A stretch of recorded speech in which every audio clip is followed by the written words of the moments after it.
তো মেডিকেল সেক্টরে অনেকগুলো সাবজেক্ট থাকার পরে যেমন মেডিসিন, সার্জারি, গাইনি বা শিশু, আমি কেন নিউরো সার্জারিতে আসলাম?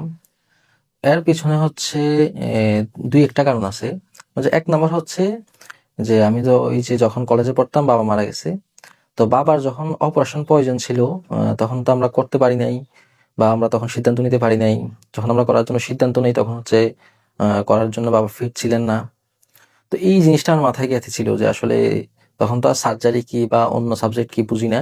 তখন মাথায় এটা গেঁথেছিল যে সার্জারি বা অপারেশন, ওইটা মাথায় গেঁথেছিল। তো আসলে এই জিনিসটা আমাকে সবসময় তারাই বেড়াইতো যে আসলে বাবার অপারেশন করতে পারি নাই, বাবা মারা গেছে। তো এই জিনিসটা আমি যখন মেডিকেলে পড়ি তখন আমার এই জিনিসটাই সবসময় মাথায় কাজ করতো। যখন অপারেশন রুমের সামনে যাইতাম তখন আমার বাবার কথা মনে পড়ে যাইতো। তো এই জিনিসটা আমাকে সবসময় মানে অনুপ্রেরণার মতো কাজ করছে যে আমি সার্জারিতেই করবো। এই কারণে আমি যখন মেডিকেলে ভর্তি হই, ফার্স্ট ইয়ার থেকে সিনিয়রদের কাছে শুনতাম যে সার্জন হইতে হইলে হচ্ছে ভালো অ্যানাটমি জানতে হয়। তা আমি অ্যানাটমি সাবজেক্টটা খুব বেশি করে পড়তাম। আমার বাসায় হচ্ছে অ্যানাটমি প্রায় এত উঁচু হবে, এতগুলা বই ছিল বাসায় অ্যানাটমি। আমি সবসময় অ্যানাটমিটাই বেশি পড়তাম। তো এই কারণে যে আমি আসলে সার্জন হব, তো অ্যানাটমিতে হচ্ছে আমি অনার্স মার্কস পেয়েছিলাম প্রফে। তো আসলে এটা একটা কারণ সার্জন হবার পিছনে, যে আমার বাবার সার্জারি করতে পারিনি, আমি ভালো সার্জন হব, এটা একটা কারণ। আর দ্বিতীয় কারণ হচ্ছে যে আমরা যখন ডাক্তার হই আমাদের মূল লক্ষ্য হচ্ছে মানুষকে বাঁচানো, মানুষকে সেভ করা। তো আসলে সার্জনরা হচ্ছে এটার সাথে খুব বেশি জড়িত। আমরা যখন ছোটবেলায় মানে টিভিতে হচ্ছে বাংলা ছবি দেখতাম, তখন আমরা দেখতাম যে এমন যে নায়ক অসুস্থ বা নায়িকা অসুস্থ, সবাই চিন্তা করছে।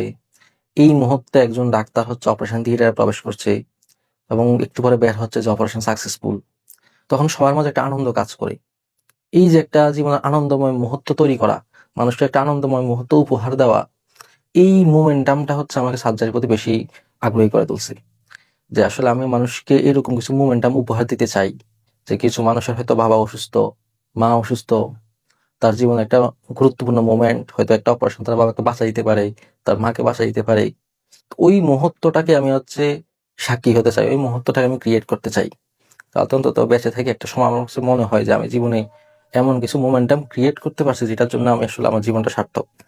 তো এই জিনিসটা আমাকে অনুপ্রেরণা দিয়েছে সার্জারিতে আসার, এবং সার্জারি ক্ষেত্রে নিউরো সার্জারিতে আসার। যেহেতু নিউরো সার্জারিতে হচ্ছে আমরা ব্রেইন, মেরুদণ্ড, স্পাইন নিয়ে কাজ করি। তো এই অপারেশনগুলো হচ্ছে এমন যে একটা মানুষ যখন খুব বেশি ক্রিটিক্যাল অবস্থা থাকে, যখন ব্রেন টিউমার হয় বা একটা মেসিভ অ্যাক্সিডেন্ট হয়, রোগীটা হয়তো কয়েক মিনিটের মাঝে, কয়েক ঘন্টার মাঝে মারা যেতে পারে অপারেশন না করলে। ওই মোমেন্টামে হচ্ছে একজন নিউরো সার্জন হচ্ছে তার উসুলে একজন মানুষ চাইলে বেঁচে যাইতে পারে। তো এটা হচ্ছে আমাকে নিউরো সার্জারির প্রতি আগ্রহী করে তুলছে। আর আমি যখন মেডিকেলে পড়তাম, একটা মানুষের সাথে আমার মসজিদে দেখা হয়েছিল। ওই মানুষটা যখন জানছে আমি মেডিকেলে পড়ি, উনি আমার কাছে বলছিল যে ওনার একটা মানে বাচ্চাটা ছোট ছিল, অ্যাক্সিডেন্ট হয়েছিল, মাথায় হচ্ছে প্রচুর রক্তক্ষরণ হয়েছিল, এই অপারেশনটা একটা নিউরো সার্জন করছিল। তো উনি তখন আমাকে বলছিল যে আমি এখনো প্রতি রাতে ওনার জন্য দোয়া করি।